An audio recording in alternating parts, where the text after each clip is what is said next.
The winter wind came down from the north like a living thing, clawing at the plain, hissing through the dead grass, scouring the last traces of warmth from the valley. Snow had fallen for 3 days straight, a slow and merciless drift that buried tracks, erased trails, and silenced everything that once breathed or moved. By the time the wagon broke down on the second morning, there was no sign of the others. The settlers had split at the fork in the trail, half believing the map, half following their instinct. She had followed her husband's judgment, and that had led her here, to an empty horizon and a useless wheel half buried in snow. Her name was Anna McAllister, and for the first time in her 32 years, she understood what it meant to be alone. Her husband, Thomas, lay wrapped in a wool blanket beside the shattered wagon tongue, his face gray and still, lips already stiff with frost. He had fallen ill 2 days before, a fever that no prayer nor poultice could break, and in the end he had slipped away quietly, whispering her name once before his breath froze in the air. She had not cried, the tears had turned to ice before they could fall. She had just sat there for hours, staring at him, until the storm made her move.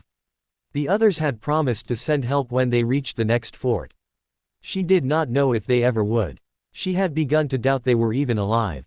By the third night, her firewood was gone. She had burned the handle of the broken wagon wheel, then the crates, then the last of the canvas that covered their provisions.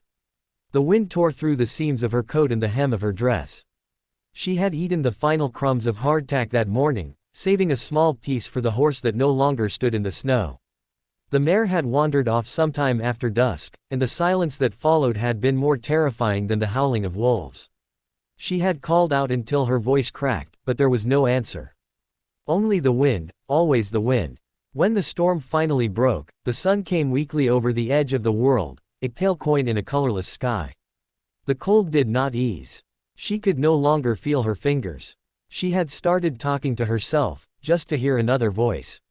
She spoke to Thomas as if he were still awake, telling him things she had never said aloud. How she had wanted children. How she had feared this journey from the start. How she sometimes wished she had stayed behind in Missouri, with her sister and the life that now seemed impossibly far away. By midday she could not tell where the trail had been. The plain stretched in every direction, white and blinding. She wrapped herself tighter in the wool blanket and began to walk, leaving the wagon and her husband's body behind. She did not look back.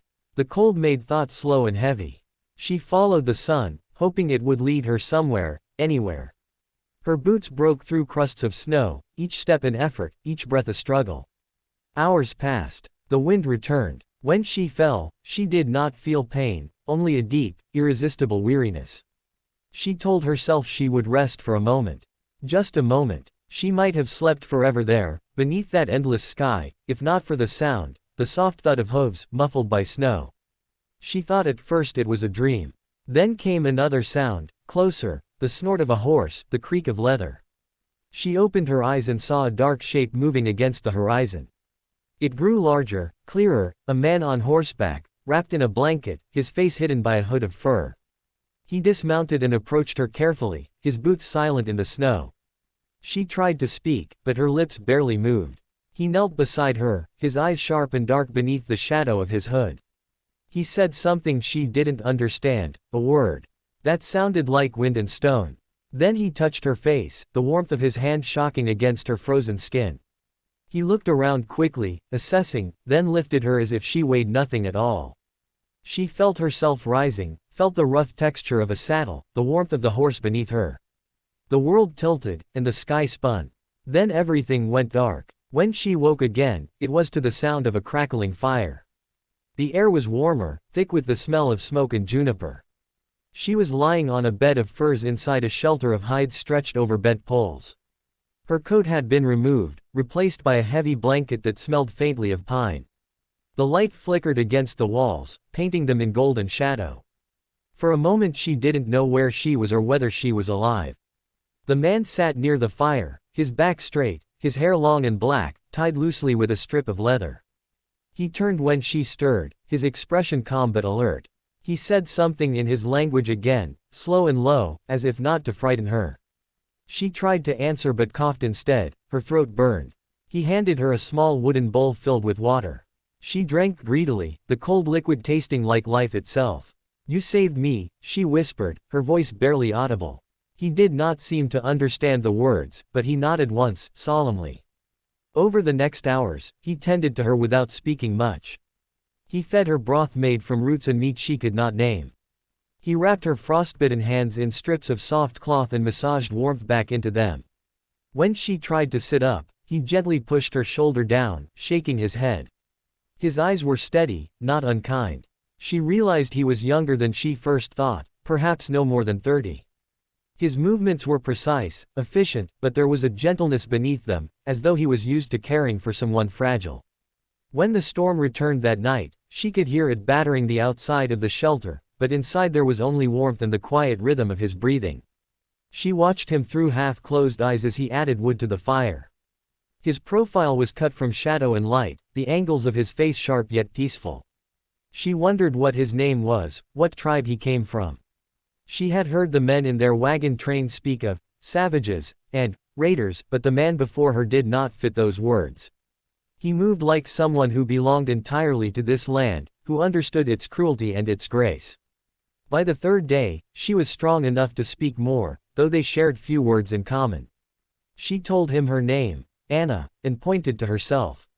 He listened, then touched his chest lightly and said, "Tse'bi." The sound was soft, the vowels drawn out like the breath between songs. She repeated it clumsily, and he smiled for the first time, the corners of his mouth lifting slightly. It changed his whole face, made him seem younger, almost boyish. They communicated through gestures and fragments. He showed her how to drink the tea he brewed from bark and herbs, she mimed gratitude. When she tried to help with the fire, he shook his head and motioned for her to rest. Each night, he sat close enough that she could feel his warmth but never so close that it frightened her.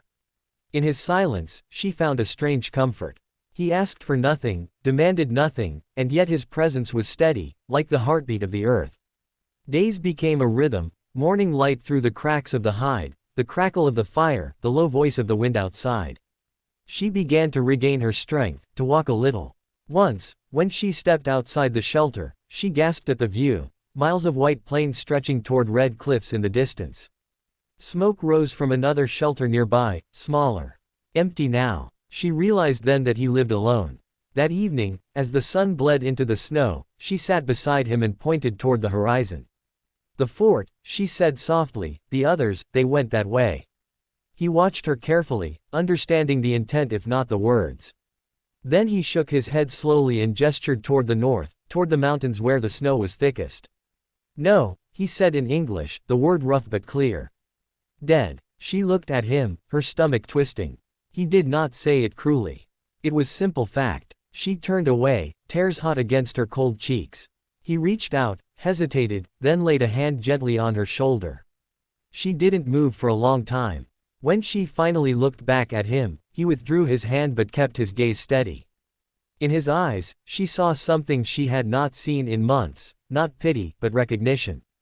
He, too, had lost something. As the days passed, she began to learn the patterns of his world. He rose before dawn, disappearing into the snow with his bow and returning hours later with meat wrapped in hide.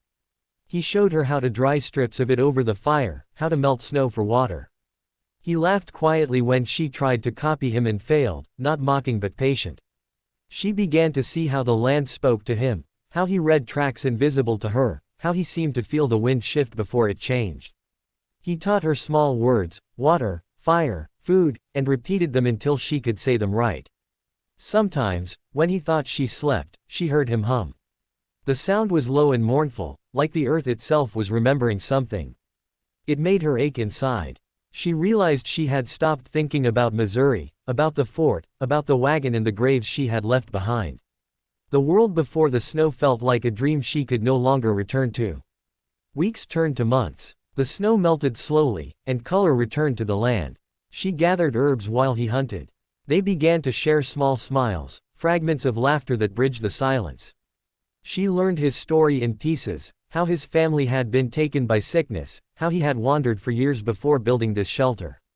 He told it through gesture and fragments of English, but she understood enough.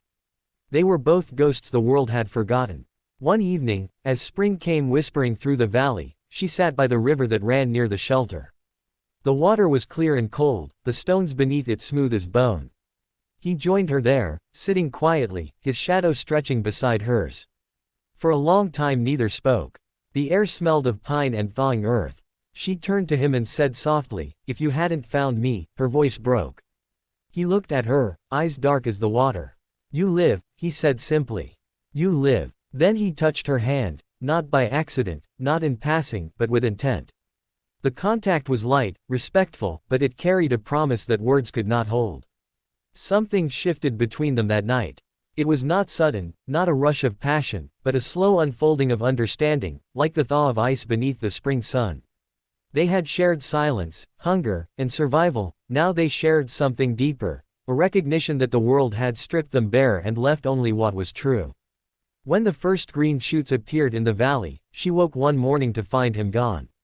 Panic gripped her until she saw him returning from the ridge, leading 2 horses, one hers, one his.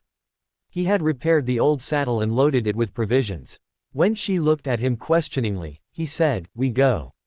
She did not ask where. She only nodded. They traveled together for days, moving through canyons painted red and gold, sleeping under the stars. At night he told her words in his language, and she repeated them until he smiled. She began to understand their meanings, not just the literal ones, but the feeling behind them.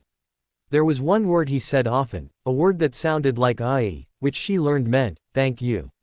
He said it to her once as she handed him food, and something inside her softened beyond repair. When they reached his people's land, high in the mesas, she saw other shelters, smoke curling from them, faces turning in curiosity. He spoke to the elders, his voice low but firm. They looked at her, pale, strange, foreign, but they did not turn her away. That night, there was a fire, and she sat beside him as the stars wheeled overhead. The wind carried the smell of sage and smoke. He reached for her hand, and she did not pull away. In the months that followed, she learned to live among them.